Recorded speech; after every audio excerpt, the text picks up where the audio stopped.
নমস্কার বন্ধুরা, মনে করুন আপনার হাতে একটা মোটা টাকা আছে। এইবার আপনি চান এই টাকাটা কোথাও বিনিয়োগ করতে, যেখানে টাকাটা সম্পূর্ণ সুরক্ষিত থাকবে এবং সেইখান থেকে ভালো রিটার্নও পাবেন। তাহলে পোস্ট অফিসের এই 4টে স্কিমের কথা আপনি ভাবতে পারেন। এই 4টে স্কিমেতে বর্তমান সময়ে সরকারি ব্যাংকের এফডিতে যে ইন্টারেস্ট দিচ্ছে তার থেকে কিন্তু ভালো রিটার্ন আপনি পেতে পারবেন। তো প্রথম যে স্কিমটার কথা আমি বলবো সেটা হচ্ছে পোস্ট অফিসের MIS। এই স্কিমেতে আপনি একটা মোটা টাকা ইনভেস্ট করে প্রতি মাসে সেইখান থেকে সুদ পেতে পারবেন। বর্তমান সময়ে এই স্কিমের ইন্টারেস্ট রেট হচ্ছে 7.4%। এই স্কিমের টেনিওর হচ্ছে 5 বছর, মানে আপনি যখন টাকাটা জমা করছেন সেই জমা টাকাটা 5 বছরের জন্য সেখানে ফিক্সড হয়ে গেল। তারপর প্রতি মাসে মাসে সেখান থেকে আপনি ইন্টারেস্ট পাবেন। তারপর টেনিওরের শেষে আপনার আসল যে টাকাটা সেটাও আপনি ফেরত পেয়ে যাবেন। এই স্কিমের ইন্টারেস্ট যেটা বললাম সেটা মান্থলি পে আউট হয়, অর্থাৎ প্রতি মাসে এই স্কিম থেকে আপনাকে ইন্টারেস্ট দেবে। এই স্কিমের মিনিমাম ইনভেস্টমেন্ট 1000 টাকা, ম্যাক্সিমাম ইনভেস্টমেন্ট যদি সিঙ্গেল অ্যাকাউন্ট হয় তাহলে 9 লাখ টাকা, আর যদি জয়েন্ট অ্যাকাউন্ট হয় তাহলে 15 লাখ টাকা। এইবার দেখা যাক যে এই স্কিমে যদি আপনি টাকা জমা করেন তাহলে আপনি কত টাকা পাচ্ছেন। দেখুন, আমি ধরে নিলাম যে আপনি সিঙ্গেল অ্যাকাউন্টে ম্যাক্সিমাম যে 9 লাখ টাকা ইনভেস্ট করা যায় সেটাই ইনভেস্ট করছেন। তাহলে আপনি প্রতি মাসেতে 5500 টাকা করে ইন্টারেস্ট পেতে পারবেন। এবং সবথেকে বড় কথা হলো যে আগামী 5 বছরের জন্য এই ইন্টারেস্ট রেটটা কিন্তু ফিক্সড হয়ে গেল, লকড হয়ে গেল। আগামী 5 বছর কিন্তু আপনি 5550 টাকা প্রতি মাসেই পেতে থাকবেন এবং 5 বছর পরে আপনার যে 9 লাখ টাকা ছিল, যেটা আপনি অরিজিনাল প্রিন্সিপাল অ্যামাউন্ট দিয়েছিলেন, সেটাও ফেরত পেয়ে গেলেন। তাহলে আমি যদি হিসেব করি যে এই স্কিমটা থেকে আমি টোটাল কত পেলাম, আমি ইন্টারেস্ট পেলাম 5 বছরে 3,33,000 টাকা, আমার আসলে হচ্ছে 9 লাখ টাকা, তাহলে টোটাল পে আউট হয়ে গেল আমার 12,33,000 টাকা। মানে আমি বলতে পারি ম্যাচুরিটি অ্যামাউন্ট 12,33,000 টাকা। এইবার প্রশ্ন হলো যে এই স্কিমটা কাদের জন্য সুটেবল, কারা এই স্কিমটাতে ইনভেস্ট করবে। দেখুন, যাদের একটা মোটা টাকা জমা করে রেগুলার ইনকামের দরকার তারা এই মান্থলি ইনকাম স্কিমটাতে ইনভেস্ট করবে, কারণ এখানে আপনি প্রতি মাসে পে আউট পাবেন, মানে প্রতি মাসে আপনি টাকাটা পেয়ে যাচ্ছেন। আর সবথেকে বড় কথা হচ্ছে যে আপনার টেনিওরের শেষে আবার আসল টাকাটাও আপনি ফেরত পেয়ে যাচ্ছেন। এই স্কিমটা তো জেনারেল সিটিজেন যারা বা যাদের বয়স 60 বছরের কম তাদের জন্য বেস্ট। এবার যদি আপনি সিনিয়র সিটিজেন হন তাহলে আমি বলবো যে এর থেকেও একটা ভালো অপশান আছে এবং সেটা পোস্ট অফিসেই আছে, আর সেটার নাম হচ্ছে সিনিয়র সিটিজেন সেভিং স্কিম। এখানে তো প্রিন্সিপালটা একই, যে আপনি একটা মোটা টাকা দেবেন এবং সেইখান থেকে পরে একটা নির্দিষ্ট সময় অন্তর অন্তর সুদের টাকা পাবেন।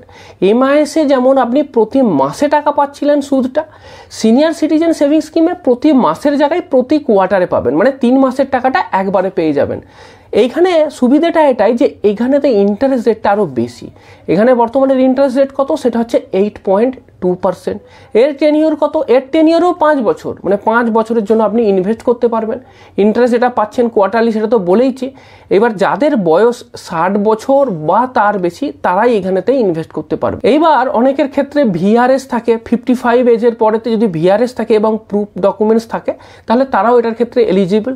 এখানে মিনিমাম ইনভেস্টমেন্ট 1000 টাকা আর ম্যাক্সিমাম ইনভেস্টমেন্ট অপশান হচ্ছে 30 লাখ টাকা। এইবার এই স্কিমের ক্ষেত্রে যদি আমি ম্যাচুরিটি ভ্যালু ক্যালকুলেশন করি, মানে এই স্কিম থেকে আমি কি বেনিফিট পেলাম বা কত টাকা পেলাম, তাহলে আমি কি দেখতে পাচ্ছি, মনে করুন আপনি ম্যাক্সিমাম যেটা ইনভেস্ট করা যায় সেটাই ইনভেস্ট করলেন, 30 লাখ টাকা আপনি ইনভেস্ট করে দিলেন, তাহলে 8.2% হারে প্রতি কোয়ার্টারেতে 61,500 টাকা পাবেন। আর যদি আমি বছরে ইন্টারেস্ট দেখি সেটা আসছে 2,46,000, মানে 30 লাখ টাকা জমা দিয়ে বছরে 2,46,000 টাকা আমি ইন্টারেস্ট পাচ্ছি। আবার 5 বছর পরে আমার যে 30 লাখ টাকা জমা ছিল সেই প্রিন্সিপাল অ্যামাউন্টটাও আবার ফেরত পেয়ে যাচ্ছি। এরপর 3 নম্বর যে স্কিমটার কথা বলবো সেটা হচ্ছে পোস্ট অফিসের 5 বছরের টাইম ডিপোজিট। এটাও একটা ভালো অপশান, এর ইন্টারেস্ট রেটও ভালো, এর ইন্টারেস্ট রেট হচ্ছে 7.5%। 5 বছরের টাইম ডিপোজিটেতে কিন্তু প্রতি বছরের শেষে ওই বছরের যে ইন্টারেস্ট হলো সেইটা কিন্তু আপনার ক্রেডিট হয়ে যাবে আপনার লিঙ্কড সেভিং অ্যাকাউন্টেতে, মানে আপনার টাকাটা এখান থেকে যেটা ইন্টারেস্ট হলো সেটা সেভিং অ্যাকাউন্টে ট্রান্সফার হয়ে যাবে। এবার সেখান থেকে আপনাকে টাকাটা তুলে নিতে হবে। যদি আপনার টাকা নাও তোলেন তাহলেও কিন্তু ওই যে ইন্টারেস্টটা তার উপরে কিন্তু কোনো কম্পাউন্ডিং হবে না, বা সেই জন্য কোনো কিন্তু আলাদা করে বেনিফিট পাবেন না। সুতরাং প্রতি বছর টাকাটা তুলে নেওয়াই ভালো, কিন্তু ওই প্রতি বছরের মধ্যে যে টাকাটা ইন্টারেস্ট আছে সেটা আবার কোয়ার্টারলি কম্পাউন্ডিং হয়। মানে আপনার এরকম ব্যাপারটা যে 1 বছরের মধ্যে টাকাটা কোয়ার্টারলি কম্পাউন্ডিং হলো, কিন্তু বছরের শেষে আবার টাকাটা আমার ইন্টারেস্টটা আমাকে পে করে দেওয়া হলো। এইবার মনে করুন এই 5 বছরের টাইম ডিপোজিটেতে আপনি 1 লাখ টাকা রাখলেন, তাহলে আপনি কত টাকা পাচ্ছেন? দেখুন আপনি সুদ হিসাবে পাবেন কত, সেটা হচ্ছে 7,715 টাকার মতো।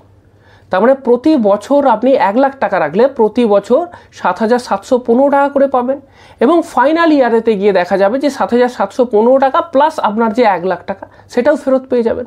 তাহলে আমি দেখি যদি ইন্টারেস্টটা কত পেলাম।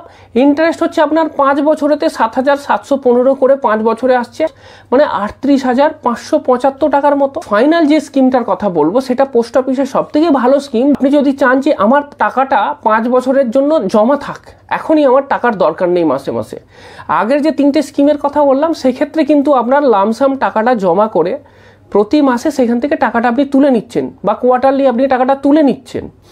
এক্ষেত্রে কিন্তু টাকাটা একেবারে ম্যাচুরিটির সময় 5 বছর পরে পাবেন। এনএসসির ইন্টারেস্ট রেট 7.7%। ইন্টারেস্টটা কিন্তু অ্যানুয়ালি কম্পাউন্ডিং হয়। মিনিমাম ইনভেস্টমেন্ট 1 লাখ, ম্যাক্সিমাম ইনভেস্টমেন্টের কোনো লিমিট নেই। এইবার যদি আমি এর ম্যাচুরিটি ক্যালকুলেশন করি, মনে করুন আমি 1 লাখ টাকা জমা করলাম, তাহলে 5 বছর পরে ইন্টারেস্টই হবে 44,903 টাকা, এবং আপনার ফাইনাল ভ্যালু হয়ে যাবে 1,44,903 টাকা। এইবার যদি আপনি সরকারি ব্যাংকেতে 5 বছরের এফডির অপশানগুলো চেক করেন, দেখবেন কোনো ব্যাংকেই কিন্তু এত ভালো ইন্টারেস্ট দিচ্ছে না। সুতরাং আমি এটা বলতেই পারি যে বর্তমান সময়েতে যদি আপনি ফিক্সড রিটার্ন ইনস্ট্রুমেন্টেতে ইনভেস্ট করতে চান, তাও যদি 5 বছরের জন্য করতে চান লং টার্মেতে, তাহলে পোস্ট অফিসের এই স্কিমগুলো কিন্তু আপনার জন্য বেস্ট অপশান হতে পারে।